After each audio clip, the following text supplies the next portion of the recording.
As you can see, I'm geographically challenged. I don't know where I am. No, I just came from Vermont, and I grew up. I was born in Karachi when it was still India, and then I grew up in Bombay after the partition. So those are two of the nuclear weapon states. Then of course I'm here, and then along the way I met a French woman. So that's how I have roots in 4 nuclear weapon states. So actually, a lot of wonderful things about all these countries, other than the fact that they're nuclear weapon states. And that's why I work for peace. Can't have these countries fighting each other. But when I wanted to come to this country from India for graduate school, I thought it'd be nice to go to school in the capital of the country.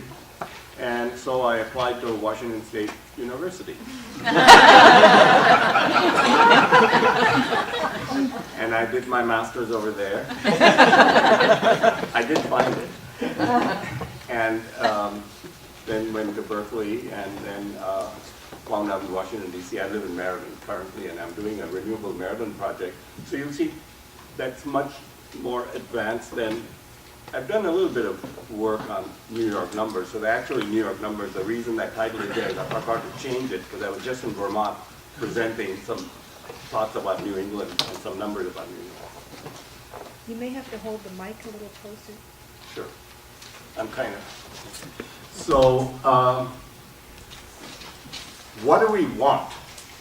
So we need to figure out what are our goals for the energy system. So we know we want a sustainable system, low carbon emissions, low air pollution, low water use, emissions-free, carbon emissions-free, reliable supply, light should come on when you flip the switch, bill should be reasonable when you get it. Those two things are connected because you can't pay your bills, the lights won't come on when you flip the switch. And if enough people can't pay their bills, the system will fall apart. So, and this affordability, I'm very, very glad to have heard so much about affordability for low-income groups, and that we are actually doing it.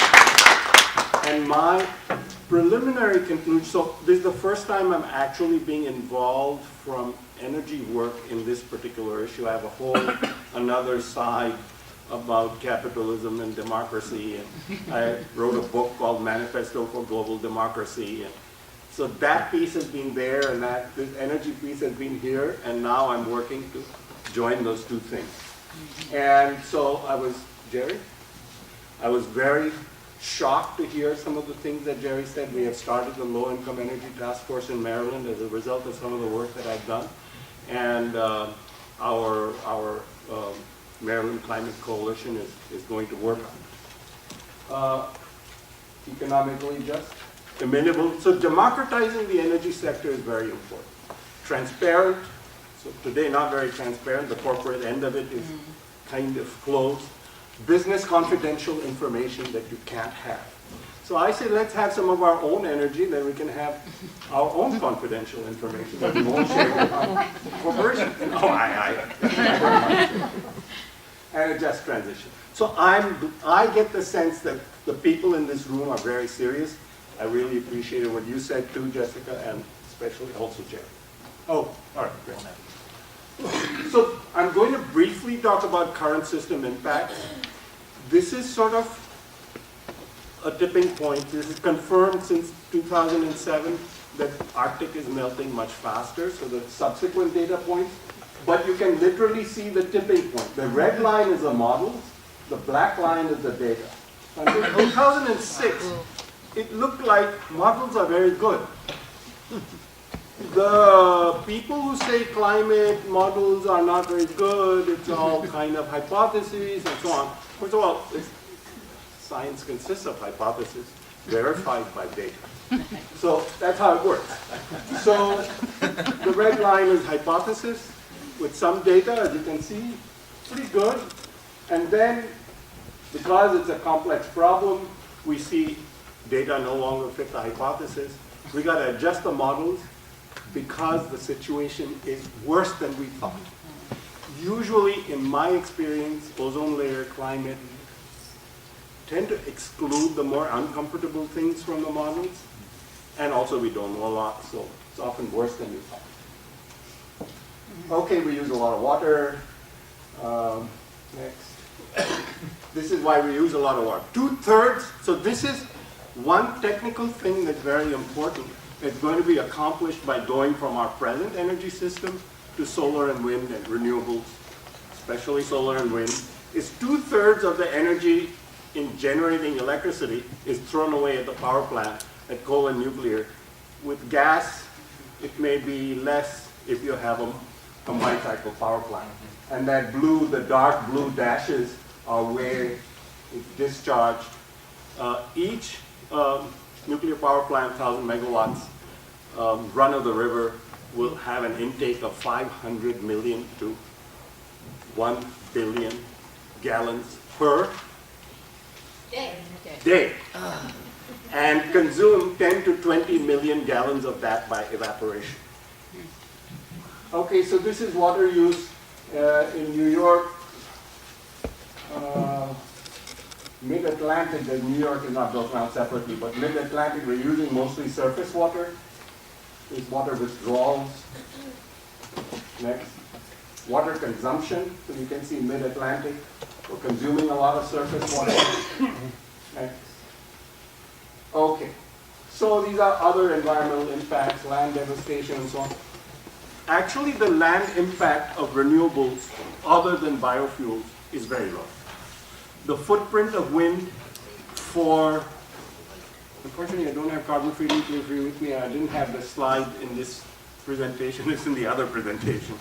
The footprint of supplying 15 to 20% of the entire electricity production from wind, just the footprint, the roads, the footprint of the tower, and the buildings for the electrical facilities is less than 1,000 square miles. I don't remember the exact number. I'll give it to you at some point during the day.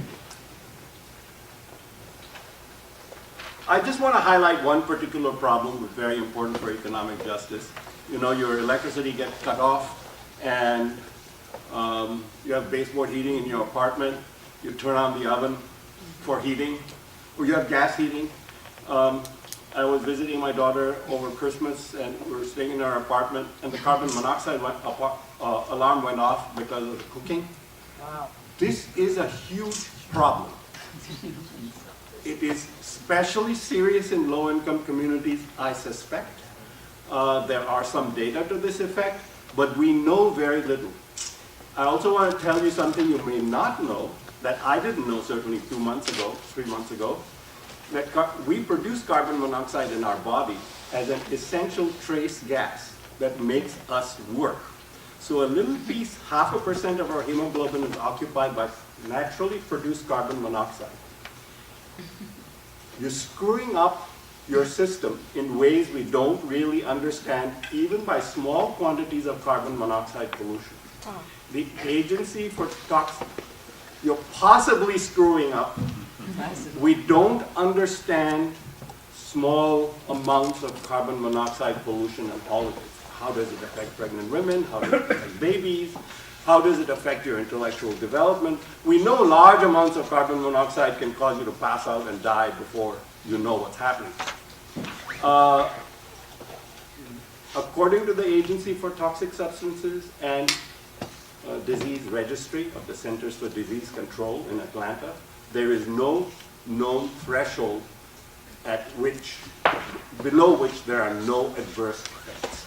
So every bit of pollution matters, and more will matter more, and there'll be more effects. But we don't know a lot. Nitric oxide pollution. So combustion inside the home, especially in unvented, no hoods, etc., is a typical problem, and I think this, so if we're insulating homes, for instance, this problem may get worse. We should require carbon monoxide measurements when insulation is done. Next. So part of what I'm giving you today is how do you synthesize all the pieces of the problem in order to get to the place we know we want to go. So these are economic problems from boom and bust cycles. I just want to point out the middle, wars for oil. Very important. 20th century wars. Did you know Pearl Harbor was about oil? Look into it. nuclear proliferation, you know, we've got a huge global crisis over one uranium enrichment plant in Iran. You want to build a couple of them every year somewhere in the world to solve the climate problem? I don't think so, Faustian bargain. So loss of democracy. Nuclear energy is the most undemocratic energy. So, you know, it's all in the control of central governments. There's very little, here there's more elbow room to argue about it than in most countries, than in China or India or Russia and North Korea. And, so let me give you the basics of where we're headed.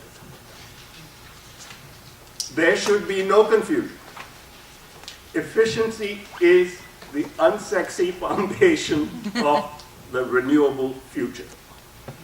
We know this, but we're not putting it first. We need to get it done first. So, for instance, to take up the point that was brought up in the panel, we need to have some kind of a law, and certainly I'm advocating this in Maryland, and I would advocate it here if I worked with you, presuming you would agree with it, that when a landlord rents a place, there should be an audit and a retrofit with a carbon monoxide check, if there's gas. When you sell your house, at least you should be required to have an audit. I would think that you should be required to retrofit to a certain standard. If we're requiring apartments to be painted for lead paint, carbon monoxide might be something like the lead paint of the energy industry. I'm not sure yet because we're still researching it, but it's looking like that to me. So this is kind of a flag for us to do more research. But requirements at the time of rent. This is an American Physical Society chart that shows the average cost of implementing all of those measures to save 30% of the electricity is about 3 cents. The most expensive is 7.5 cents. These are in like $2007 or something. And the cheapest, going to an efficient color TV, is less than 1 cent at a cost of 9.4 cents. So today the cost is a little more than 10 cents, almost 11 cents on average. Next. So this is a chart from which economists, market economists should learn a lot. When I started work in energy, before I was bald, I had lots of curly hair on my head. And you can't imagine that. The frost-free refrigerators took 100 kilowatt hours per cubic foot per year. 1,800 for an 18 cubic foot refrigerator, simple math. In 1977, California had standards like the first blue dot on the way down. And then you can see, then the federal government had standards. You know, it happens at the state level. The good things and the bad things in this country start at, you know, the anti-slavery was at the state level first. The pro-slavery also was at the state level. The federal government gets into the act usually pretending leadership, but behind. No. Go back. Okay. So now the footprint of a refrigerator is 80% less than what it was in 1972. 80% of the electricity use is gone. It's bigger, it performs better, and what the economists need to learn, those who say, you know, I mean the ideological free marketeers, that regulations did this. And they actually usually say we should have taxes. Taxes may work in some circumstances, but I think when there's competition and 10 different companies are making refrigerators and you have good standards, this works better. In cars, I prefer standards for efficiency to taxes on gasoline. This works better, it's less regressive, it works its way through the system.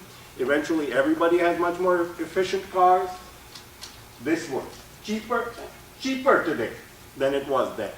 More efficient, better performance. And because we're in America, bigger.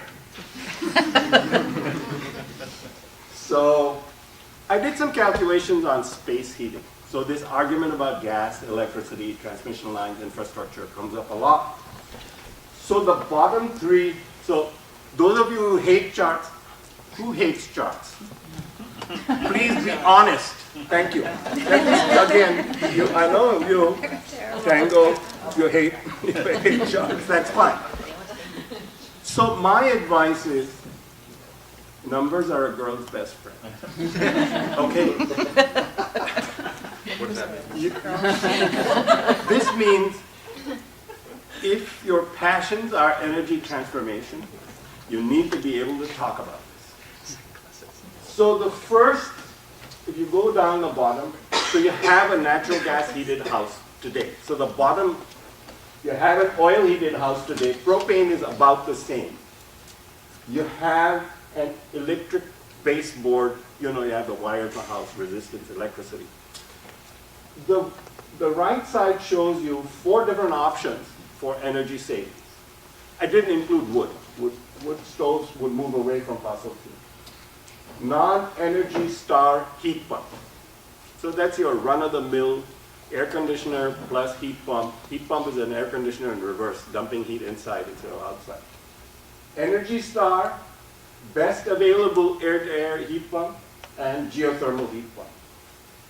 So except for your non-energy star heat pump, which saves less energy in today's grid with thermal losses, all the others, even though they're using electricity, and you have thermal losses, 2 units thrown away at the power plant, you save energy relative to gas. And you will see that, I'll show you another chart in which you'll see, when you go to renewable energy, you'll save much more energy because of thermal losses. Relative to oil, you save about the same amount of energy. Relative to resistance heating, so it's not enough to say, let's go from gas to electricity. You have to go from gas to efficient electricity. Otherwise, it doesn't work. Because if you go to resistance heat, you're the worst of all the systems. This does not take into account the leaks of natural gas and so on. So this is an analysis of the Maryland energy sector. Haven't done New York yet. So it gives you an idea. There's about 150 units of energy. You can see about a third of it is thrown away at the power plant. This includes all use. 10 minutes. Next.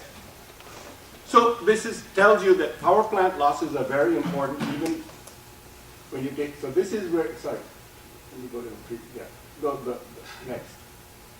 Yes, next.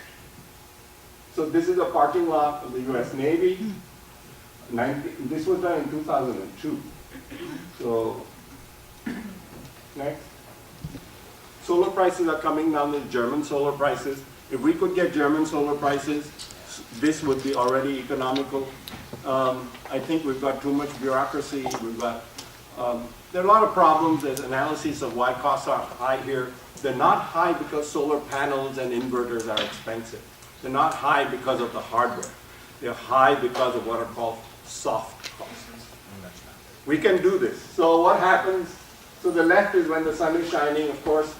People say, so what happens when the sun doesn't shine and the wind doesn't blow? You can't do this. Renewable energy is too variable. So I said, at least give me the benefit of enough intelligence that I know the sun doesn't shine at night. Because that is the definition of night.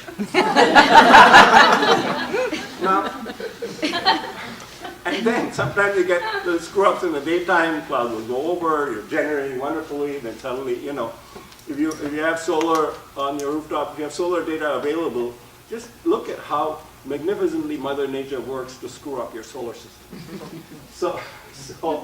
So there are lots of ways to deal with intermittency. I'm not going to go into the details. I don't have enough time. This is one of them. So you make ice when you have surplus energy, and then you run your air conditioner off of the ice. Next. So there are devices like that under a parking lot in California. and this is being tested. This is an egghead way of explaining that your house would work better and be much more adapted to a renewable energy system if you had ice storage. So you can store